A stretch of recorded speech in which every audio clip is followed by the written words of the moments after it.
الحمدللہ الحمدللہ وحدہ والصلاة والسلام علی من لا نبی بعد واعوذ باللہ من الشیطان الرجیم بسم اللہ الرحمن الرحیم رب زدنی علما بسم اللہ الرحمن الرحیم رب اشرح لی صدری ویسر لی امری واحلل عقدۃ من لسانی یفقہوا قولی۔ میری عزیز سامعات، درس قرآن مجید میں آپ سب کا تہہ دل سے خیر مقدم ہے۔ السلام علیکم ورحمۃ اللہ وبرکاتہ۔ کیسے آپ سب لوگ؟ الحمدللہ۔ اللہ تعالیٰ کرے کہ آپ اچھے رہیں، خوشحال رہیں۔ اللہ تعالیٰ آپ کو اور آپ کی فیملی کو، خصوصاً آپ کے بچوں کو کووڈ-19 پینڈیمک سے محفوظ رکھے۔ اللہ تعالیٰ آپ کو اور آپ کی فیملی کو سوشل ایول سے محفوظ رکھے، لغویات سے بچائے، اور اللہ تعالیٰ صراط مستقیم پر رکھے، الٹیمیٹلی جنت کا مستحق بنا دے۔ آمین آمین، جزاک اللہ خیرا۔ درس قرآن مجید میں کون سی سورہ چل رہی ہے؟ سورہ طٰہٰ۔ سورہ طٰہٰ کی لاسٹ ویک ہم لوگوں نے کس آیت تک مکمل کیا تھا؟ بالکل صحیح، آج بالکل صحیح بتا رہے آپ لوگ، 108 تک ہوا تھا، اور ہوا تھا لاسٹ ویک ہوا تھا 99 سے 108 تک، اور آج ہم لوگ باقاعدہ تفصیل سے جانیں گے آیت نمبر 109 آنورڈز، لیکن ہم لوگ لاسٹ ویک کا ریویژن لیتے ہیں، اس لیے پہلے ہم لوگ سمری جانیں گے لاسٹ ویک جو پریزنٹ کیا گیا تھا، یعنی سورہ طٰہٰ آیت نمبر 99 to 109۔ آیت نمبر 99 میں ہم لوگوں نے جانا تھا کہ اللہ تعالیٰ نے اپنے نبی صلی اللہ علیہ وسلم کو ایڈریس کر کے فرمایا کہ دیکھو اسی طرح ہم آپ کو سناتے ہیں پچھلے لوگوں کے حالات جو گزر چکا ہے، اور اس کا مقصد ہم نے آپ کو بتایا تھا لاسٹ ویک بھی اور اگلی آیت میں بھی ہے، اور ہم نے آپ کو خاص اپنے پاس سے ذکر عطا کیا۔ ٹھیک ہے، یہ قرآن مجید ذکر ہے، اور اللہ تعالیٰ نے نبی صلی اللہ علیہ وسلم کو سنانے کے ساتھ ساتھ پوری دنیا کو سنا دیا کہ ایکچولی کیا ہوا تھا پچھلے لوگوں کے ساتھ۔ ظاہر ہے وہ ایک ریمائنڈر ہے ہمارے لیے کہ اللہ تعالیٰ کی فرما برداری کریں گے تو سرخرو ہوں گے، اور اللہ اور رسول کی نافرمانی کریں گے تو خار ہو جائیں گے۔ آیت نمبر 100 میں ہے کہ جس نے اس قرآن سے اعراض کیا تو وہ قیامت کے دن کیا کرے گا؟ بہت بھاری بوجھ اٹھائے گا، اور یہ لوگ ہمیشہ اس کیفیت میں رہیں گے، اور وہ بہت برا بوجھ ہوگا جو قیامت کے دن لوگ اٹھائیں گے۔ اللہم لا تجعلنا منہم۔ آیت نمبر 102 میں تھا کہ جس دن سور پھونکا جائے گا تو سارے مجرمین اکٹھا ہو جائیں گے، تو اس دن ان کی آنکھیں نیلی ہو جائیں گی، اور ہم نے آپ کو تفصیل سے بتایا تھا یہ زرقاء لفظ نہ صرف آنکھوں کے نیلگوں کے لیے استعمال ہوتا ہے، بلکہ یہ بھی مانا جا سکتا ہے کہ پورا جسم نیلا سا پڑ جائے گا خوف کی وجہ سے، اور پھر وہ اتنی خوف کے عالم میں چپکے چپکے ایک دوسرے سے کیا باتیں کر رہے ہوں گے کہ کیا ہم دنیا میں کتنے دن رہے، یا تو پھر برزخی زندگی میں کتنے دن رہے، تو کوئی کہے گا 10 دن۔ جو ان میں سب سے زیادہ متوسم شخص ہوگا، بہت زیادہ سمجھ بوجھ والا، جو اس میں سب سے زیادہ عقلمند اور کیلکولیشن میں ماہر شخص ہوگا، وہ کہے گا تم نہیں رہے ہو مگر ایک دن، اس سے زیادہ نہیں رہے ہو۔ پھر آیت نمبر 105 میں بتایا گیا کہ اے نبی صلی اللہ علیہ وسلم، آپ سے لوگ پہاڑوں کے بارے میں سوال کرتے ہیں، یعنی جب آپ صلی اللہ علیہ وسلم بتاتے کہ قیامت آ جائے گی اور سب یہ مطلب زمین برابر ہو جائے گی، کوٹ دیا جائے گا، تو کہتے ہیں اچھا یہ جو پہاڑ ہے مضبوط ان کا کیا ہوگا؟ تو اللہ تعالیٰ نے کہا آپ سے سوال کرتے ہیں پہاڑ کے بارے میں، تو آپ کہہ دیجئے اللہ تعالیٰ انہیں ریزہ ریزہ کر کے بکھیر دے گا۔ اچھا یہ جو جبال لفظ ہے پہاڑوں کے لیے بھی آتا ہے، جبل مینس پہاڑ ہوتا ہے، جبال مینس اس کا پلیورل ہے جبل کا، تو یہ جبال کئی بار متکبر لوگوں کے لیے بھی آتا ہے جو جن کی گردن اکڑی رہتی ہے۔ ٹھیک ہے، تو اگر اس معنی میں لیں گے تو یہ بھی سمجھا جا سکتا ہے کہ وہ جو بڑے بڑے لوگ ہیں، بڑے وائٹ کالر پیپل اور بہت زیادہ مطلب شان سے اور اکڑ کے رہنے والے، ان کا کیا ہوگا؟ تو ان کا بتا دیا گیا، صاحب ان کی اکڑ نکل چکی ہوگی، ساری اکڑ چورا چورا ہو چکی ہوگی۔ اور فرمایا کہ اللہ تعالیٰ اس دن زمین کو ایک دم چٹیال میدان بنا کر چھوڑ دے گا، نہ اس میں کوئی ٹیڑھ ہوگی، نہ پینچ ہوگی، نہ رجز ہوں گے، نہ فروز ہوں گے، نہ اونچائی ہوگی، نہ نیچائی ہوگی، سب برابر ہو جائے گا، سمندر پھٹ جائیں گے اور پاٹ دیے جائیں گے۔ اور اس کے بعد آیت نمبر 108 میں ہے کہ جس دن پیچھے چل پڑیں گے سب لوگ ایک پکارنے والے کے، ممکن نہیں ہے کہ اس سے ذرا کج کر سکیں، اور تمام آوازیں رحمان کی آواز کے آگے پست ہو جائیں گی، اور تم سن نہیں سکو گے سوائے کچھ ہمس کے۔ ہمس ہم نے آپ کو بتایا تھا کیا کس کو کہتے ہیں؟ ہمس مانا ہوتا ہے بہت ہلکی آواز، جیسے قدموں کی چاپ یا ہوا سے پتے جو ہلتے ہیں، ہلکی سی سنسناہٹ بھری آواز ہوتی ہے، تم ہلکی آواز کو ہمس کہتے ہیں۔ تو ایک بھن بھناہٹ ٹائپ تو انسان سن پائے گا لیکن کوئی بول ہی نہیں پائے گا، اس وقت اتنا خوف طاری ہوگا سب کے اوپر۔ یہ تھا ریویژن لاسٹ ویک کا جو کہ آیت نمبر 108 تک کا تھا، اور اب ہم لوگ جا رہے ہیں باقاعدہ سٹارٹ کرنے آیت نمبر 109 آنورڈز۔ اعوذ باللہ من الشیطان الرجیم، بسم اللہ الرحمن الرحیم۔ یومئذ لا تنفع الشفاعة الا من اذن له الرحمن ورضی له قولا۔ اس دن کوئی شفاعت ہرگز مفید نہیں ہوگی مگر جس کے لیے رحمان نے اجازت دی ہو اور اس کے لیے اس نے بات پسند کی ہو۔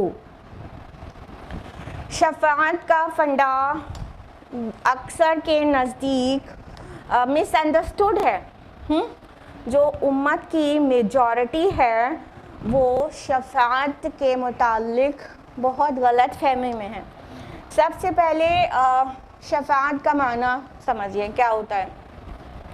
شفع وہ کہتے ہیں کسی کے ساتھ کسی کے کھڑے ہونے کو، سپورٹ دینے کو، ٹھیک ہے۔ امام راغب رحمہ اللہ کہتے ہیں کہ کسی چیز کو کسی دوسری چیز کے ساتھ ملا دینے کو کہتے ہیں الشفع، ٹھیک ہے۔ اسی سے سفارش کا معنی نکلا ہے کہ بھائی جب انسان کسی ضرورت میں ہوتا ہے تو اس کے ساتھ اس کی مشکل اور اس کی ضرورت کے وقت کوئی آ کے کھڑا ہو جائے، سپورٹ دے دے، ساتھ دے دے، اور کسی سے اس کو ہیلپ کی مطلب ریکویسٹ کر دے، تو اسی کو سفارش کہتے ہیں نا۔ تو یہ شفاعت جو ہے وہ سفارش اسی طرح ہے کہ کسی کے ساتھ کسی کے کھڑا ہو جانا۔ اور آپ کو پتہ ہے یہ ایونٹ کو بھی کہتے ہیں، ایونٹ وہ سورہ فجر آپ لوگوں نے ضرور پڑھی ہوگی، سورہ نمبر 89 آیت نمبر 3 میں ہے والشفع والوتر۔ کیا ٹرانسلیشن ہے اس کا بتائیے جلدی سے؟ قسم ہے جفت کی اور طاق کی، قسم ہے ایون کی اور آڈ کی۔ تو وہ جو شفع آ رہا ہے وہ ایون کے لیے تو آ رہا ہے نا، وتر تو سب کو معلوم ہے آڈ کو کہتے ہیں نا، شفع کس کو کہتے ہیں؟ ایون کو کہتے ہیں، ٹھیک۔ تو ایون وتر جو ہے وہ ایک ہو سکتا ہے لیکن ایون تو ایک کو بھی ہو ہی نہیں سکتا نا، اس کے ساتھ کچھ ملائیں گے تبھی وہ ایون بنے گا۔ تو شفع ایون کو کہتے ہیں، اور اسی سے شفاعت جو ہے سفارش کے معنی میں نکل کر آتا ہے کہ کسی کی کے متعلق ریکویسٹ کر دینا کسی اور سے، تو سفارش کر دینا۔ تو یہ ہے اللہ تعالیٰ کیا فرما رہے ہیں کہ اس دن کوئی بھی شفاعت مفید نہیں ہوگی سوائے اس کے جس کو رحمان اذن دے دے۔ پہلے تو قرآن مجید نے بار بار اس چیز کو کنڈیم کیا ہے کہ کوئی شفاعت، کوئی انٹرسیشن ممکن نہیں ہوگا آن دا ڈے آف ججمنٹ۔ جہاں ایکسیپشن آیا ہے الا باذن سے آیا ہے، سوائے اس کے کہ اللہ ہی اذن دے دے۔ اذن کا معنی ویسے تو ٹرانسلیشن اس کا آپ کو ہمیشہ ہی ملے گا اذن، اجازت، پرمیشن، ٹھیک ہے، سینکشن۔ لیکن اللہ تعالیٰ کے لیے آپ غور کریے گا قرآن حکیم میں جب اللہ تعالیٰ کے لیے اذن کا لفظ آتا ہے تو اس کا معنی اکثر ہی نکلتا ہے حکم، انسٹیڈ آف پرمیشن آرڈر نکلتا ہے، ٹھیک ہے۔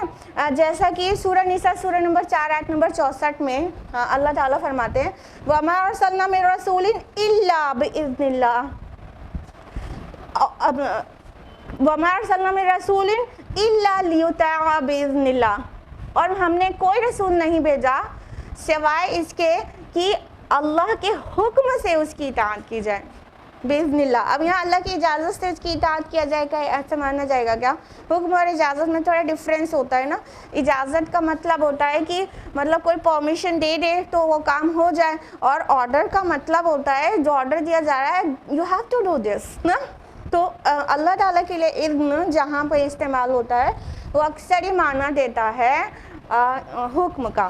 تو بہرحال ہم یہ کہہ رہے تھے کہ شفاعت کی کسی کی بھی ہمت نہیں ہوگی روز آخرت کہ کوئی اپنی زبان کھول سکے.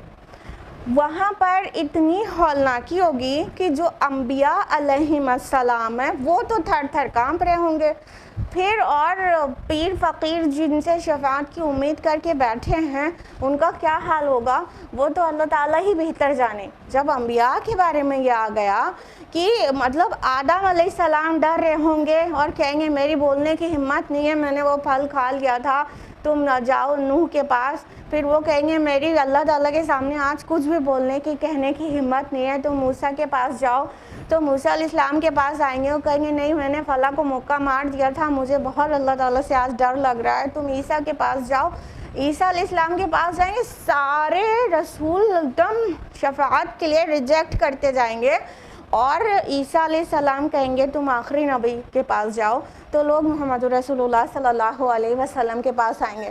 تو جب رسول تھر تھر کانپ رہے ہوں گے, جس کا ذکر قرآن مجید میں آتا ہی ہے کہ جو اللہ کے نیک بندے ہوں گے ان کا بھی کیا حال ہوگا. سورہ انبیاء سورہ نمبر 21 آیت نمبر 28 میں کہ وہ جو اولیاء اللہ ہیں, جو اللہ کے بیلوڈ ونز ہیں, وہ بھی تھر تھر کانپ رہے ہوں گے.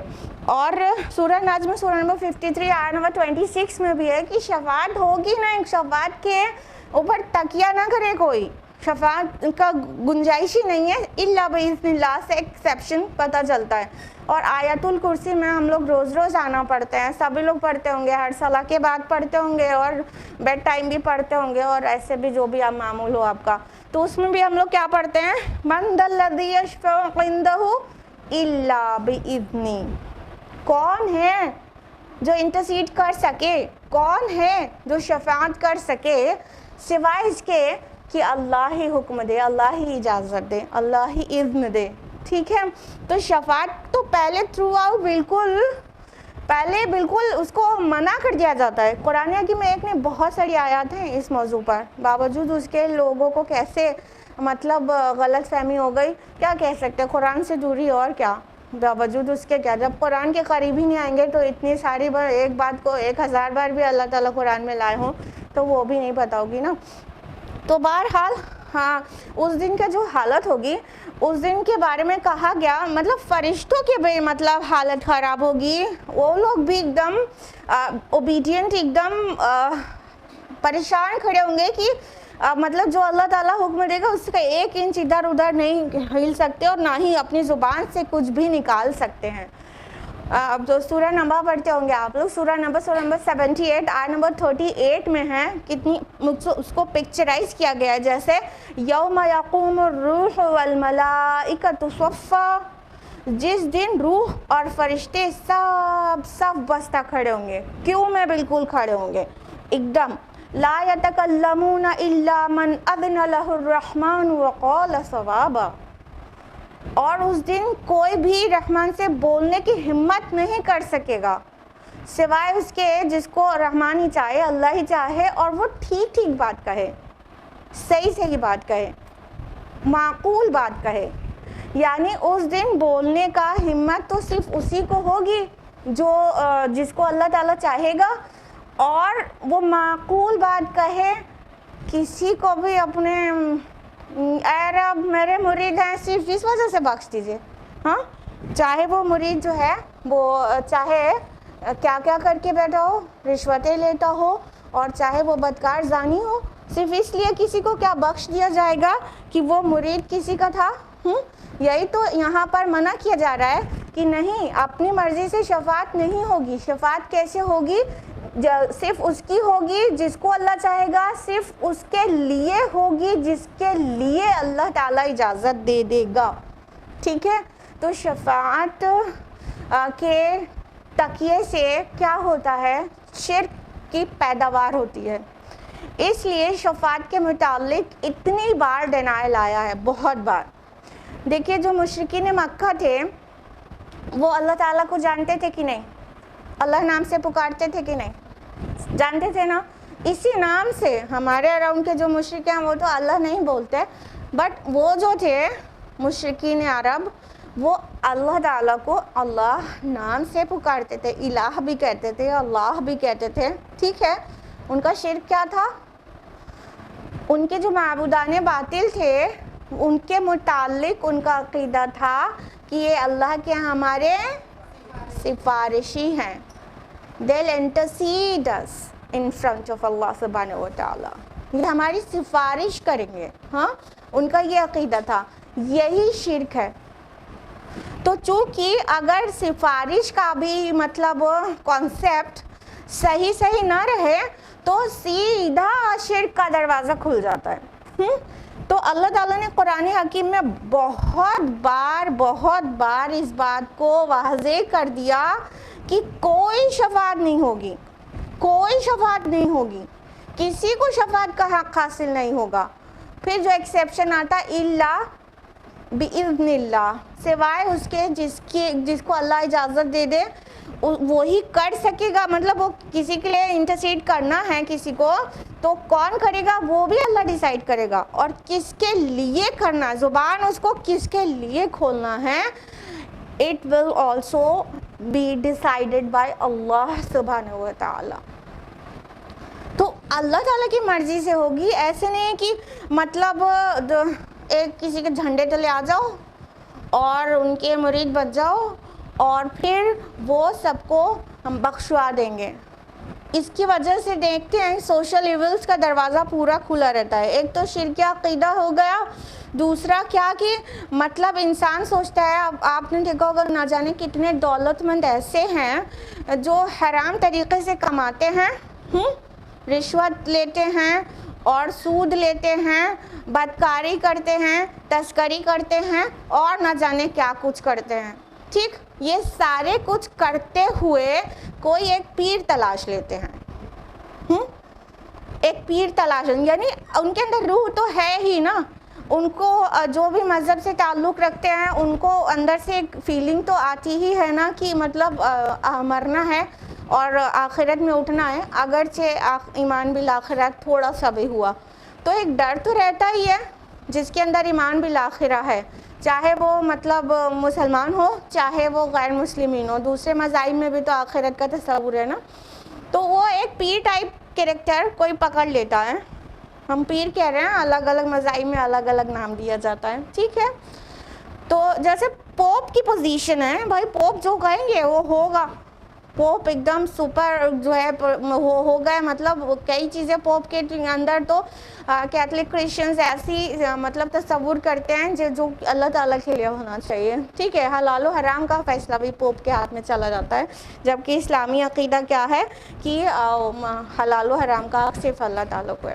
تو ہم یہ کہہ رہے تھے کہ ایسے پوپ، پادری، فقیر، پیر، پروہت، پنڈت، اس طرح کے ایک لوگ تلاش کر لیتے ہیں، پھر ان کی جیب گرم کرتے رہتے ہیں اور اپنی سارے کالے کارنامے کنٹینیوڈ رکھتے ہیں، یعنی رشوت لینا ہے لیتے رہو، پیر صاحب کی جیب گرم کرتے رہو، پھر اس کے بعد بخشوانا تو ان کا کام رہے گا نا۔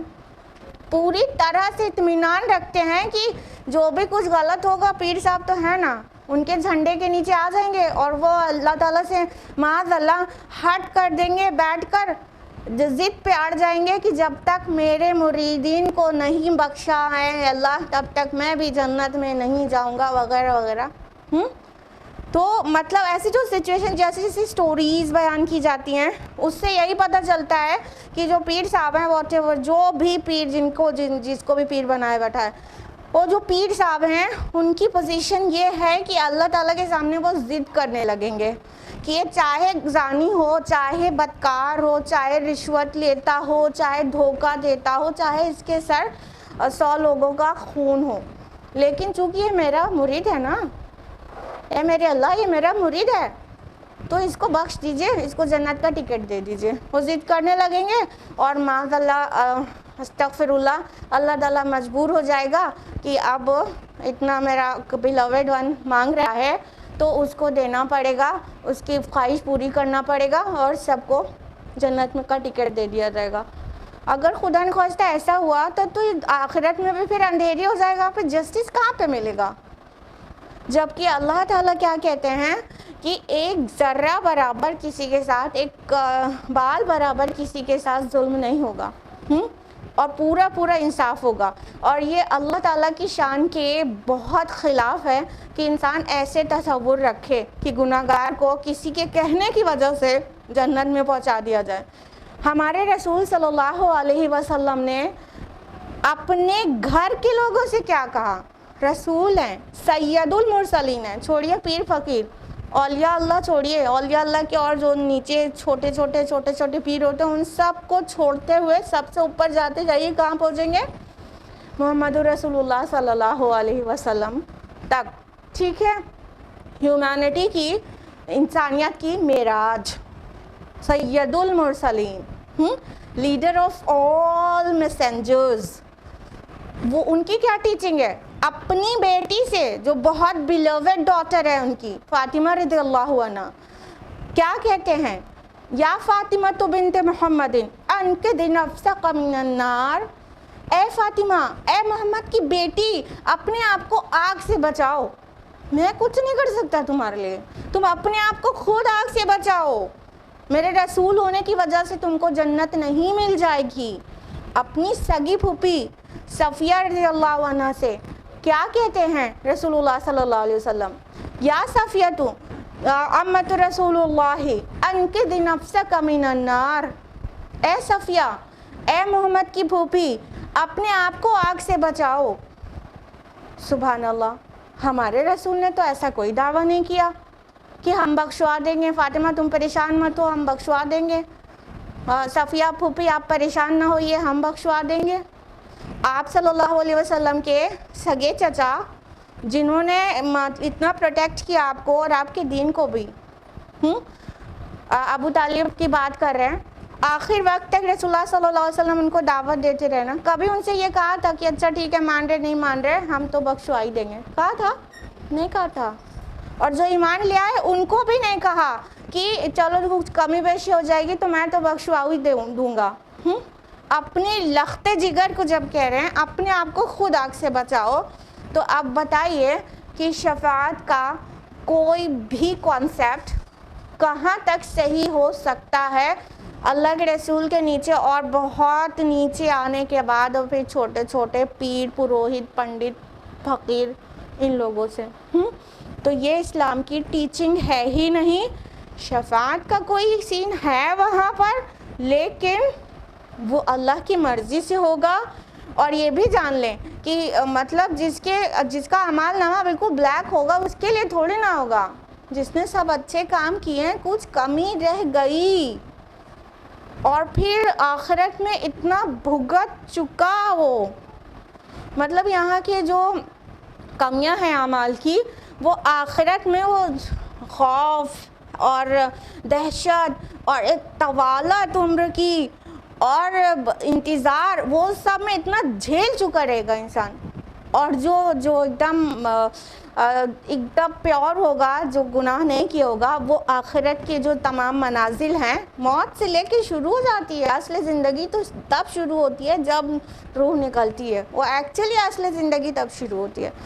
تو روح نکلنے کے بعد سے لے کر فیصلہ ہاتھ میں آنے اور ڈیسٹینیشن پہ پہنچنے تک کے جو مراحل ہیں نا, وہ جو تھوڑے موڑے جن کی غلطی گناہ ہوں گے ان کے لیے وہ بہت ٹف گزر چکا ہوگا. یعنی بہت پٹائی کے بعد شفاعت کا موقع آئے گا, جس کے لیے ملا بھی پرمیشن.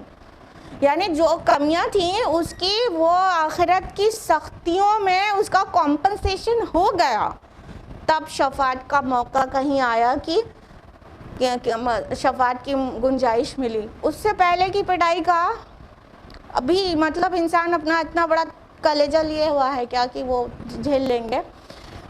اور ان کا جن کے پورا مطلب پورے سارے کارنامے جو ہیں بلیک ہیں, ان کے لیے کوئی شفاعت نہیں ہے.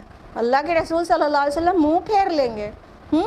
اور یہ ماہ ربیع الاول چل رہا ہے اور اس میں طرح طرح کی بدعات اور خرافات ہو رہی ہیں، اور سوچتے ہیں کہ ہم اللہ کے رسول کی محبت میں ایسا کر رہے ہیں، تو اللہ اس کے رسول صلی اللہ علیہ وسلم بدعات کرنے والے کو وہ آب کوثر اپنے ہاتھ سے دیں گے نہیں، کہیں گے ہٹاؤ ان کو، ہاں انہوں نے میرے بعد دین کو بدل ڈالا۔ ان کے چہروں سے، ان کے اعضائے وضو سے پہچانیں گے کہ میرے امت کے لوگ ہیں، لیکن جب فرشتے بتائیں گے یا رسول اللہ آپ کے بعد انہوں نے بدعات شروع کر دی تھی، تو رسول اللہ صلی اللہ علیہ وسلم کہیں گے دفع ہو جاؤ تم لوگ، ان کو ہٹاؤ میرے سامنے سے، انہوں نے میرے بعد میرے دین کو بدل ڈالا۔ تو آب کوثر تو نصیب نہیں ہوگا، یہ ڈھول تاشے بجانا اور تعزیہ اٹھانا اور نہ جانے کتنی خرافات کرنا، اور سمجھتے ہیں کہ ہمیں اللہ کے رسول کی شفاعت نصیب ہو جائے گی۔ نمازیں فوت ہو رہی ہیں، ڈھولک بج رہی ہے، میوزک بج رہی ہے، اب تو ناچا بھی جاتا ہے، اب تو رنگ بھی کھیلا جاتا ہے، اب تو ہجڑے بھی ناچتے ہیں۔ یہ ہے نبی سے محبت کا ہمارا اظہار۔ ہاں اس کے بعد یہ تصور کہ ہم یہ ساری حرکتیں کریں گے محبت میں تو ہم کو شفاعت نصیب ہو جائے گی۔ ارے شفاعت تو بہت درکنار، قرآن کے ساتھ جو ہمارا رشتہ ہے اس پہ بہت بڑی شکایت ہونے والی ہے۔ اللہ تعالیٰ کے رسول صلی اللہ علیہ وسلم فرمائیں گے، سورہ فرقان سورہ نمبر 25 آیت نمبر 30 میں ہے کہ اللہ کے رسول روز آخرت کہہ دیں گے کہ یا اللہ یہ ہے میری امت، یہ ہے میری امت جس نے قرآن کو پس پشت ڈال دیا تھا، جس نے قرآن کو چھوڑ رکھا تھا۔ یعنی اس بات سے تو پتہ چل رہا ہے، آخرت کی منظر کشی ہے یہ بھی، اس بات سے تو پتہ چل رہا ہے کہ رسول اللہ صلی اللہ علیہ وسلم شفاعت ایسوں کو جو قرآن کو چھوڑے ہوئے ہیں، بغیر قرآن کے زندگی گزار رہے ہیں، ان کی شفاعت کرنا تو بہت کوسوں دور کی بات ہے۔ ان کی شکایت کر دیں گے، یوں سمجھ لیجئے کہ جیسے پولیس سے پکڑانے میں کوئی مدد کر دے، وہ یہ اللہ پاک یہ ہیں میری امت کے لوگ، ان لوگ نے تو قرآن کو چھوڑ دیا تھا۔ شکایت لگ گئی، کون شکایت کر رہا؟ سید المرسلین اور حبیب خدا صلی اللہ علیہ وسلم، اور ہم یہاں ڈھول تاشے بجا کے سوچ رہے ہیں ہماری شفاعت ہو جائے گی۔ کسی غلط فہمی میں نہ رہے، کوئی قرآن کے قریب آئے، ہماری بات جس کو نہ اچھی لگ رہی ہو، اور یوٹیوب پر بھی جو سنیں اس کو ہماری بات نہ اچھی لگ رہی ہو تو نہ مانے ہماری بات، بس قرآن کے قریب آئے، قرآن خود آپ کا کانسیپٹ بالکل واضح کر دے گا کہ شفاعت کا کیا کانسیپٹ ہے قرآنک، پھر ساری غلط فہمیاں دور کر دے گا قرآن، اور جو دل میں جو تعصب ہے اس کو نکال کے پڑھیں گے تبھی بات سمجھ میں آئے گی، نہیں تو تعصب کی نگاہ سے قرآن پڑھیں اور اپنی سوچ کو اپروو اور فارورڈ کرانے کے لیے قرآن پڑھیں، تب تو ہدایت مل چکی۔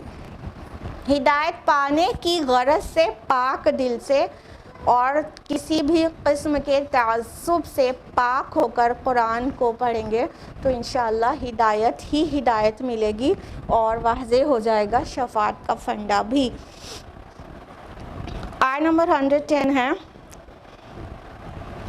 یعلم ما بین ایدیہم وما خلفہم ولا یحیطون بہ علما، وہ جانتا ہے جو کچھ ان کے سامنے ہے اور جو کچھ ان کے پیچھے ہے، اور وہ احاطہ نہیں کر سکتے اس کے علم کا۔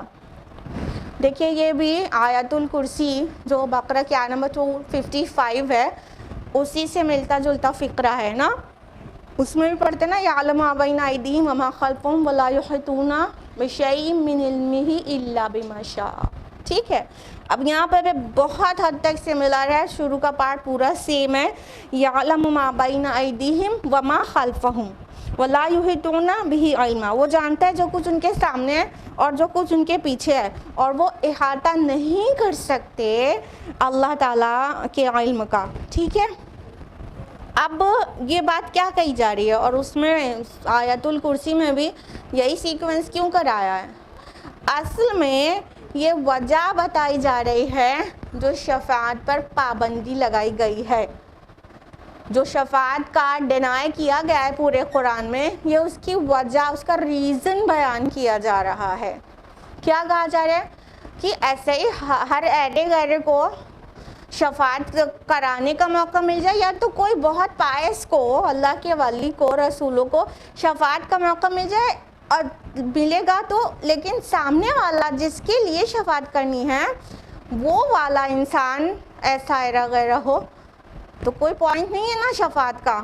کیونکہ اگر جو انسان شفاعت کر رہا ہے اس کو تو اس کے سارے کارنامے پتہ نہیں ہیں. مان لیجئے کوئی ولی اللہ ہے، اس کے سامنے کوئی بندہ آتا ہے اور وہ مطلب اپنے کو اچھا ہی دکھاتا ہے، ہمیشہ نیک پائس دکھاتا ہے، اور وہ پیچھے پیچھے وہ سود کا کاروبار کرتا ہے، لیکن اللہ کا ولی جو ہے اسے نہیں پتہ ہے. ایسا بالکل ہو سکتا ہے کہ نہیں ہو سکتا؟ بالکل ہی ہو سکتا ہے. ہاں، اسے نہیں پتہ ہے تو وہ تو اس کو زندگی بھر اچھا ہی انسان سمجھتا رہا، تو روز آخرت وہ کیسے کانفیڈنٹلی اس کی شفاعت کرا لے گا؟ اسے تو پتہ ہی نہیں وہ کیا کر کے آیا ہے. یہ جو ایٹریبیوٹ ہے کہ the one who knows everything is only and only اللہ سبحانہ و تعالی. وہ جانتا ہے جو ان کے آگے ہے، جو پیچھے ہے. یعنی شفاعت اس یہاں سے باطل پڑ جاتی ہے کہ جو اللہ تعالیٰ بہتر جانتا ہے نا کہ کیا کر کے آئے ہیں یہ پہلے، ہاں کیا ان کے آگے کیا پیچھے، کا مطلب یہی ہوتا ہے نا کہ سب ہڈن اور اوپن سب کچھ اللہ تعالیٰ جانتا ہے. ہاں، اور اللہ تعالیٰ کے آگے کوئی سفارش کرتے ہوئے یہ کہہ سکتا ہے کیا کہ اللہ پاک میں اس کو بہت اچھی طرح جانتا ہوں، یہ بہت اچھا انسان ہے، وہ اس سچویشن میں جو ایسا ہو گیا تھا نا وہ آپ نہیں جانتے ہیں، وہ اس حالات میں تھا. معاذ اللہ ثم معاذ اللہ.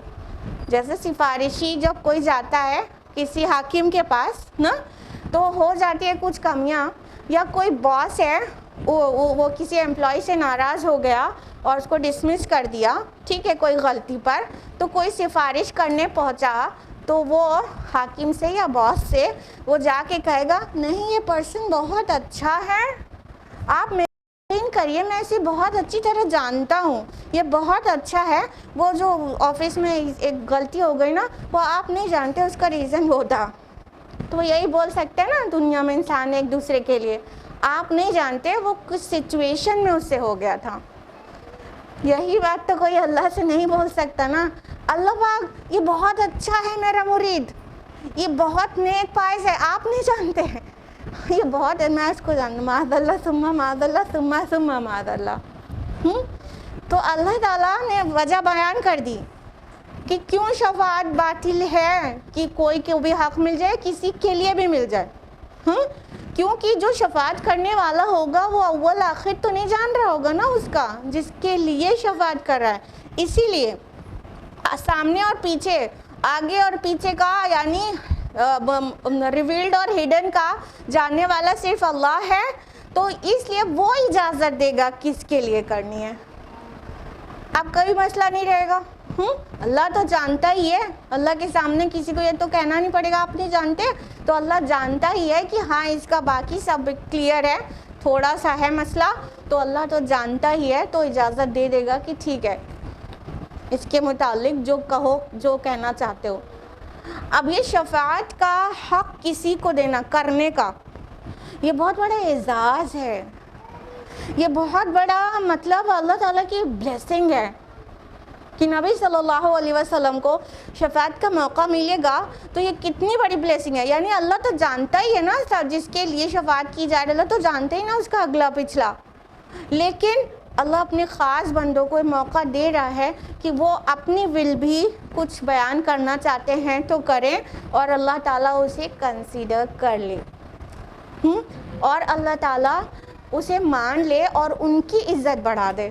جس نے شفاعت کی ہے، جس نے ریکویسٹ کی ہے، اس کی عزت کو ایلیویٹ کر دے.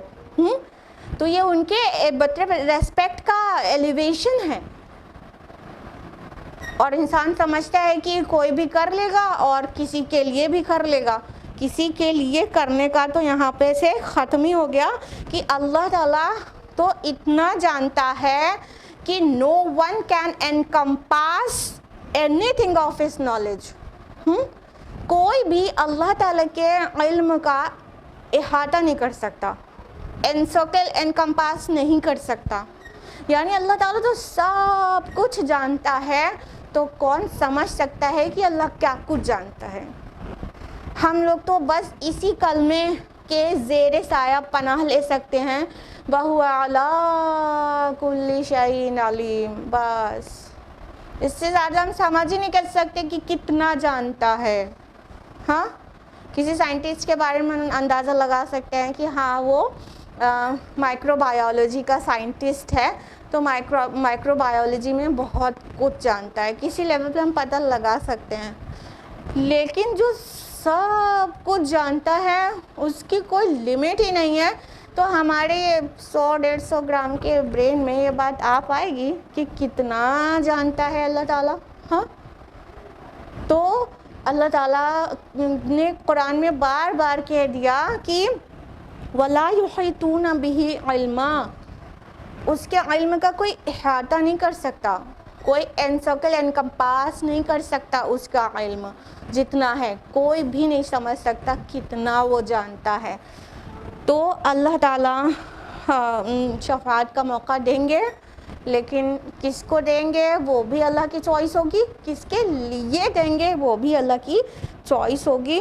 اور باطل جو فنڈا ہے شفاعت کا اس کی تردید ہونی چاہیے، بہت حسن کے ساتھ سمجھایا جانا چاہیے اور قرآن پکڑا دینا چاہیے ایسے لوگوں کو تاکہ وہ بچ جائیں، اور بہت دعائے خیر بھی کرنا چاہیے.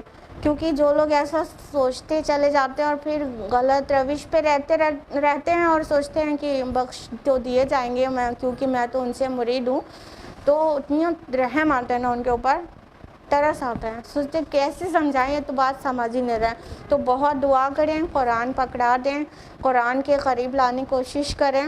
انشاءاللہ قرآن سکھا دے گا. اگر وہ تعصب کے بغیر پڑھیں گے تو انشاءاللہ قرآن سکھا دے گا کہ کرنا کیا ہے اور تم کیا کر رہے ہو، سمجھنا کیسے تھا اور تم کیا سمجھ رہے ہو. آیت نمبر 111 وَعَنَتِ الْوُجُوهُ لِلْحَيِّ الْقَيُّومِ، اور سب چہرے جھکے ہوئے ہوں گے اس ہستی کے حضور جو حی القیوم ہے. وَقَدْ خَابَ مَنْ حَمَلَ ظُلْمًا، اور یقیناً خائب و خاسر ہوا وہ جس نے ظلم کا بوجھ اٹھایا. اب آخرت کی منظر کشی تو ہے ہی، ڈے آف ججمنٹ. اللہ تعالیٰ فرما رہے ہیں کہ سب چہرے اس کے آگے جھک گئے ہوں گے. یعنی اگر اس کو رف لینگویج میں بولا جائے تو یہ کہنا ہوگا کہ جتنی لمبی اونچی گردنوں والے تھے سب کی گردنیں اس دن جھک گئی ہوں گی. یعنی بہت لوگ کتنا اکڑ کے چلتے اور بولتے ہیں نا، سارا دولت کا نشہ اور نام اور شہرت کا نشہ صرف ان کی گردنی سے سمجھ میں آ جاتا ہے. ہاں تو مطلب یہ جتنے نشے والے تھے جن کی گردن ایٹھی رہتی تھی ہمیشہ اور اکڑ کے چلتے اکڑ کے بولتے تھے، ان کے چہرے کا ایکسپریشن بھی جو ہے متکبرانہ ہوتا تھا، وہ سب نکل جائے گا اور سب جھک جائیں گے اس دن. اور کس کے سامنے کہا گیا؟ للحی القیوم. یہاں پہ اللہ تعالیٰ کے دو ایسے اسماء آئے ہیں جس کے متعلق امید کی جاتی ہے، اندازہ لگایا جاتا ہے کہ یہ اسم العظم ہے اللہ تعالیٰ کا، جس کے متعلق حدیث میں آتا ہے کہ اسم العظم کے حوالے سے جو دعا مانگو گے تو قبول ہوگی. تو یہ تھرڈ پلیس ہے مصحف میں جو یہ دونوں الفاظ ایک ساتھ آئے ہیں. جیسے کہ آپ سبھی کو معلوم ہی ہے کہ سورہ بقرہ کی آیت نمبر 255 یعنی آیت الکرسی میں بھی الحی القیوم آیا ہے، اور سورہ آل عمران کی آیت نمبر 2 میں الحی القیوم آیا ہے، اور یہ تیسری جگہ ہے جہاں پر یہ دونوں ایک ساتھ آئے ہیں. تو یہ مطلب اس سے اندازہ لگایا جاتا ہے کہ یہ اللہ کا اسم اعظم ہے. اور اگر یہ بات اندازہ یہ صحیح ہے تو جب آپ اپنی دعائیں کریں تو اللہ تعالیٰ کے اس نام اس صفت کے حوالے سے کریں. اب دیکھیں یہاں پر جو الحی القیوم لفظ آیا ہے تو اس کا کیا میننگ جانتے ہیں آپ لوگ؟ بتائیے. الحی مینس زندہ، بس اس سے زیادہ اردو میں ورڈ نہیں ملے گا. القیوم مینس ٹھیک ہے ہمیشہ قائم رہنے والا، یہ آپ لوگ بتا رہے ہیں ٹھیک ہے. اصل میں عربی کے الفاظ کے دوسرے ٹرانسلیشن میں جانے کے بعد وہ دوسری لینگویج میں اتنی ریسٹرکشن ہوتی ہے کہ وہ پورا مفہوم شامل نہیں ہو پاتا ہے. تو الحی کا مطلب یہ نہیں ہوگا کہ صرف زندہ. الحی کا مطلب ہوگا جو اپنی ذات سے زندہ ہے, جو ہمیشہ سے زندہ ہے, جو ہمیشہ زندہ رہے گا, جس کی زندگی کسی کی عطائی نہیں ہے, ذاتی ہے اور وہ اینڈلیس ہے.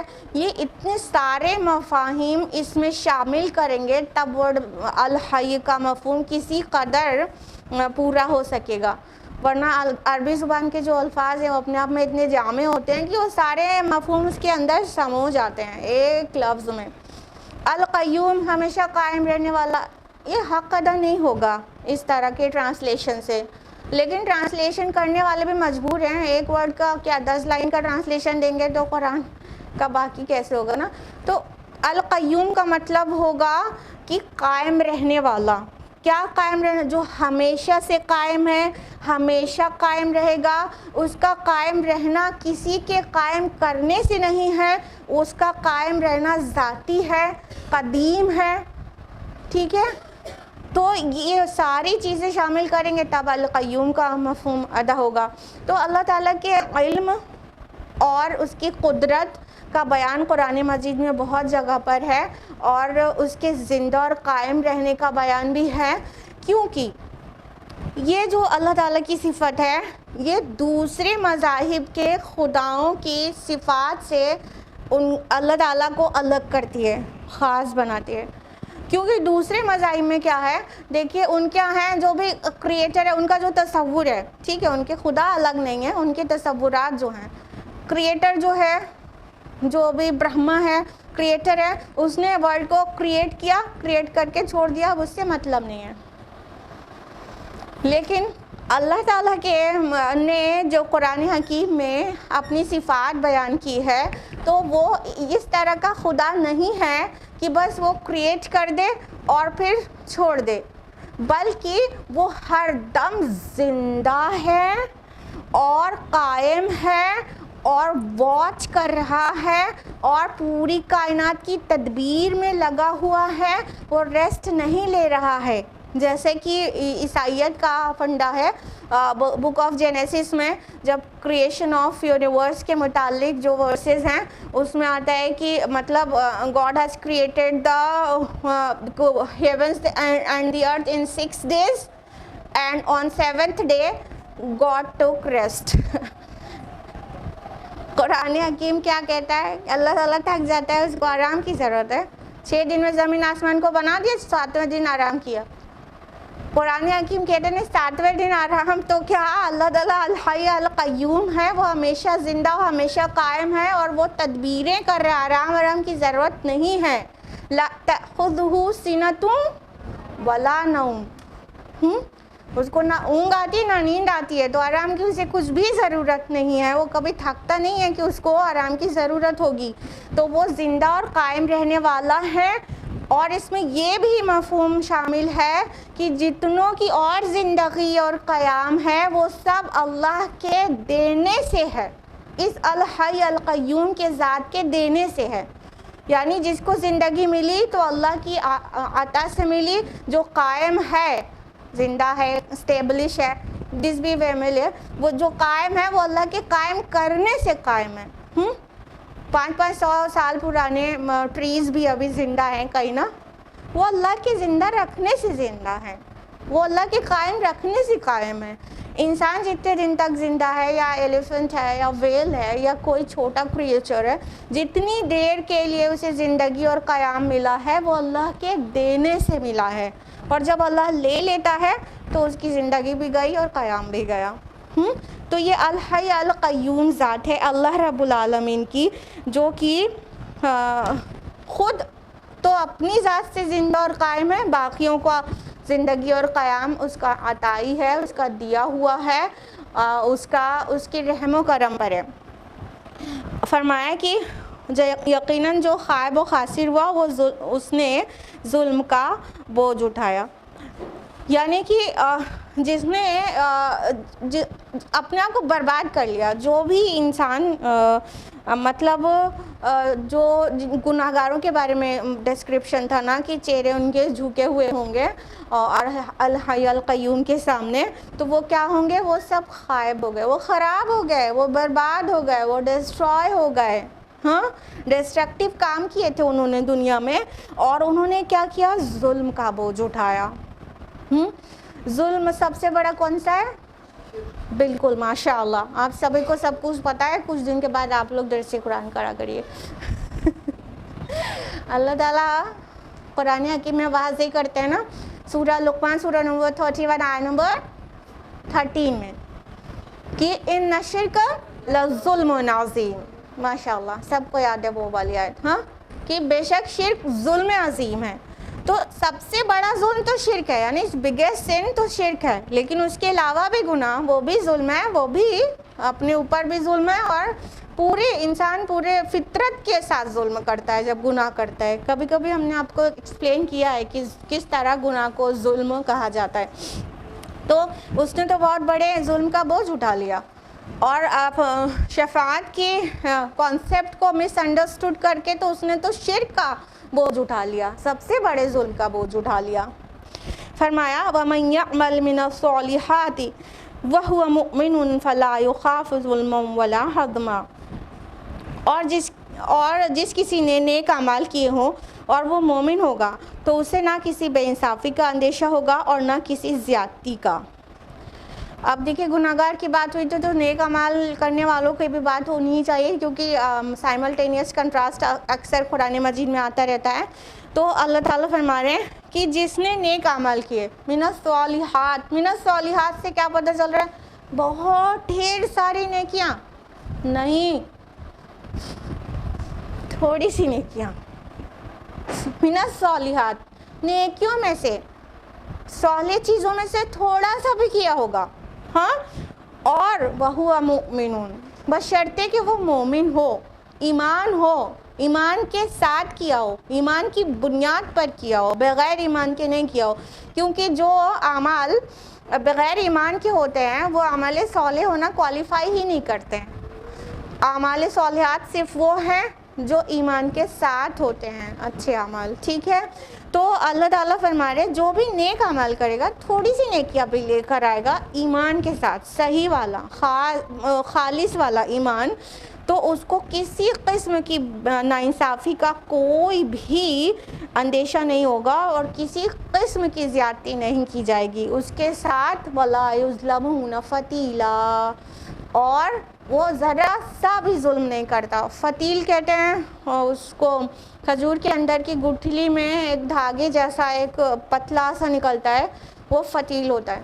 تو اتنا دھاگے برابر بھی ظلم اللہ تعالیٰ نہیں کرے گا. یعنی جو بھی ایمان اور اعمال صالحات کا اپنی کمائی لے کر آئے گا تو اللہ تعالیٰ اسے خوش کر دے گا، اس کے ساتھ کوئی زیادتی کچھ بھی نہیں ہوگا، اور جو کچھ بھی اعمال اس نے کیا ہوگا وہ سب اسے وہ پا لے گا. یعنی کوئی ایک چھوٹی سی بھی نیکی ایسی نہیں ہوگی جو چھوٹ گئی ہو، اس کے نامہ اعمال میں درج نہ ہو. ہاں، کوئی چھوٹی سی بھی نیکی، اگر وہ راستے میں جا رہے تھے، راستے میں کچھ پریشان کرنے والی چیز، کانٹا یا کنکڑ پڑا تھا، اسے لگا کسی کو نقصان ہو جائے گا، اس نے کنارے کر دیا اور آگے بڑھا، اسی وقت انسان بھول گیا، اسی وقت. کل اور پرسوں اور 10 سال بعد اور پوری زندگی کے بعد 50 سال بعد کوئی سوال ہی نہیں اسے یاد ہو. ہاں، لیکن وہ جو روز آخرت اس کا نامہ اعمال ملے گا وہ نیکی بھی وہاں درج پائے گا، اور کہے گا کہ ارے اس میں سے تو نہ کوئی چھوٹی چیز چھوٹی ہے نہ بڑی. تو اس طرح سے اس کے ساتھ کسی قسم کا ظلم نہیں ہوگا کہ اس نیکی کا اجر ہی نہیں ملا، اور اس طرح سے بھی نہیں ہوگا کہ کوئی غلط گناہ کی کام اس کے نام زبردستی مار دیا گیا ہو، جیسے دنیا میں ہو جاتا ہے. معصوم لوگ کو جیل ہو جاتی ہے، کتنے سارے چارجز لگ جاتے ہیں اس کے اوپر، ہاں، جبکہ اس نے ان میں سے ایک بھی چیز نہیں کی ہوتی ہے. ہاں، اور کئی بار ایسا ہوتا ہے ایک چھوٹی سی غلطی پہ کسی کو دشمنی رہتی ہے تو اتنے سارے چارجز بڑھا کے اس کی FIR کراتے ہیں.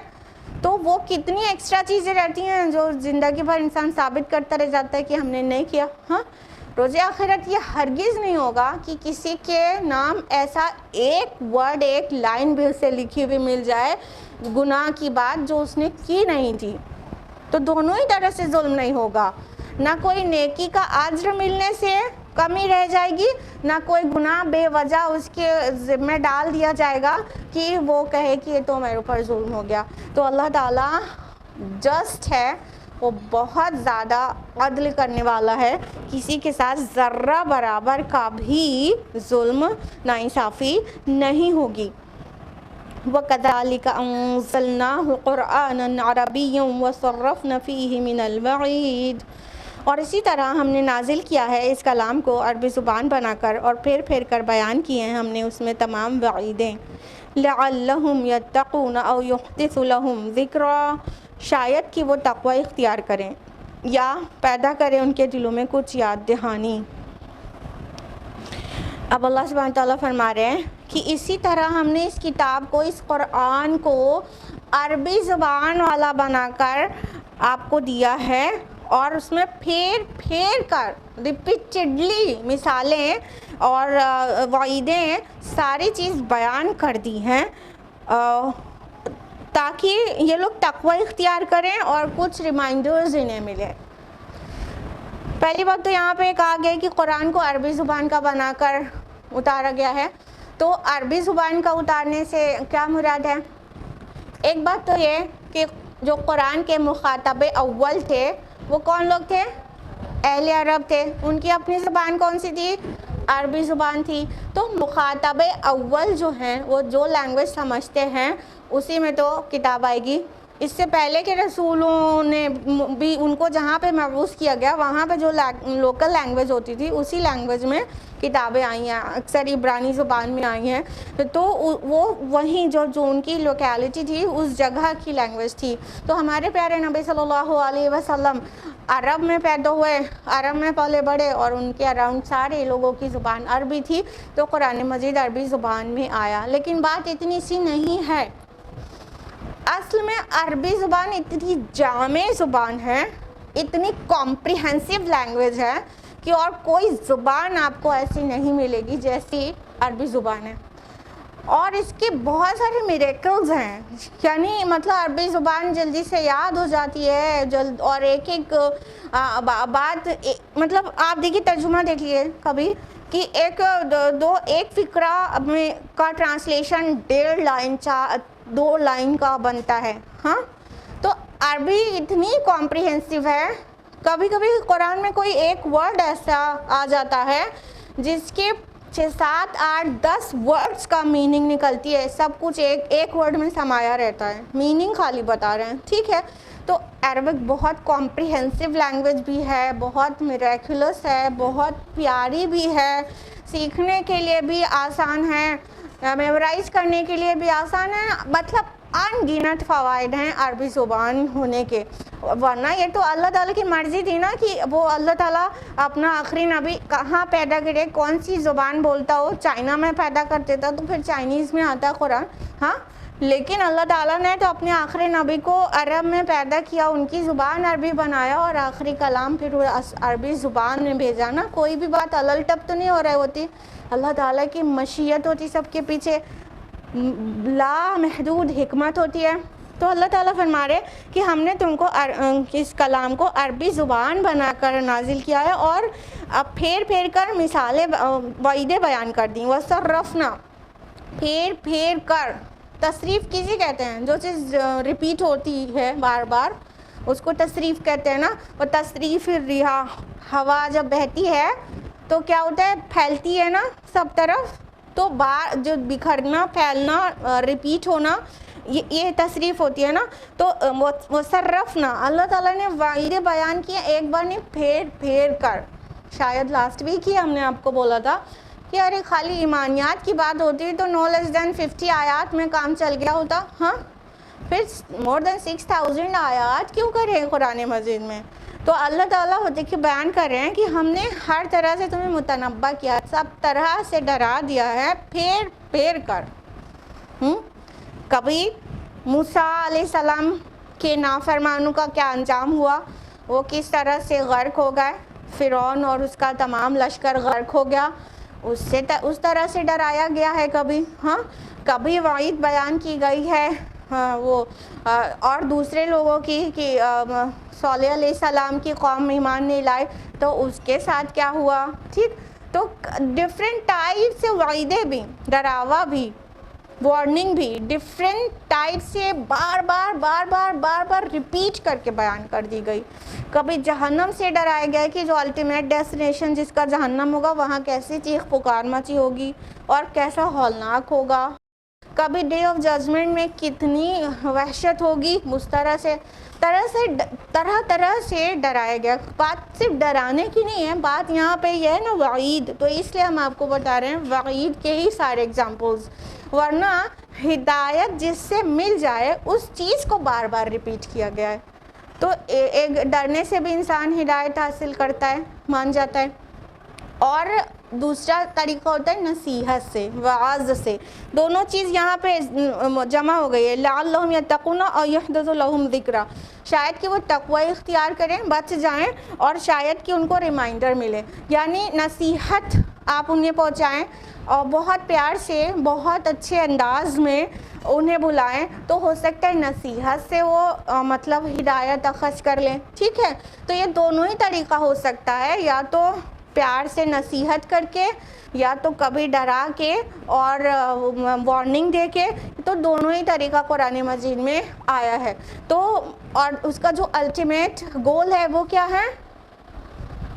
کیا ہے الٹیمیٹ گول ان ساری باتوں کا، یہی کہ انسان ہدایت پا جائے، جہنم سے بچ جائے، جنت کا مستحق بنا لے، مطلب ہمارا رب، ہم خود اپنے لیے جو جتنا کنسرن نہیں رہتے، اس سے ان گنت ٹائمز اللہ تعالی ہمارے لیے کنسرنڈ ہے کہ بس میرا بندہ آگ سے بچ جائے، آگ سے بچ جائے، ورنہ اللہ تعالیٰ کو مطلب رسولوں کا بھیجنا، کتابوں کا بھیجنا، ایک ہی بات کو ریپیٹ کر کر کے بار بار وعید بیان کرنا، اسے اس کا خود کا کیا فائدہ ہے؟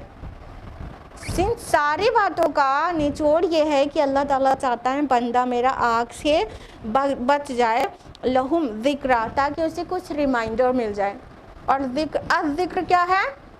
قرآن مجید الذکر ہے، یہ ریمائنڈر دیتا ہے، ریمائنڈر یعنی چیزیں ہماری فطرت میں بھی، ہماری روح میں بھی، ہمارے اندر بھی انکلکیٹڈ ہیں، لیکن جب ہم باہر سے پڑھتے ہیں تو اندر کی اور باہر کی میچنگ ہو جاتی ہے، ریمائنڈر مل جاتا ہے، اچھا ہم یہ بات تو بھول ہی گئے تھے، ہاں ایسے یہ کرنا چاہیے، نہیں کرنا چاہیے، تمام طرح سے ریمائنڈ کراتا ہے قرآن، تو یہ ریمائنڈر ہے قرآن مجید، تاکہ انہیں کچھ یاد دہانی ہو، کچھ وہ ریکال کر لیں کہ وہ ان کے اندر اللہ نے خیر و شر کی تمیز رکھی ہے، اور ہم اس کے اوپر ڈھانپ رہے تھے اپنی خواہشات کو، جس کی وجہ سے وہ دب رہی تھی اندر کی آواز، یہ جب اندر جاتا ہے تو وہ اندر کی آواز کو باہر نکالنے میں مدد کرتا ہے، دل کو صاف کر دیتا ہے۔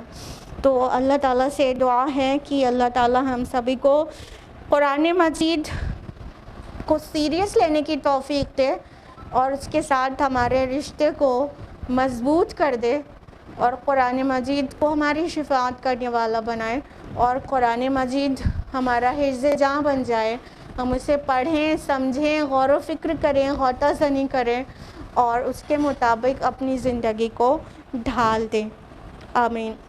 یا نمبر 113 تک ہوا ہے، انشاءاللہ 114 آنورڈز ہم لوگ نیکسٹ ویک جانیں گے۔ آج کے لیے اتنا ہی، جزاکم اللہ خیرا کثیرا، والسلام علیکم ورحمۃ اللہ وبرکاتہ۔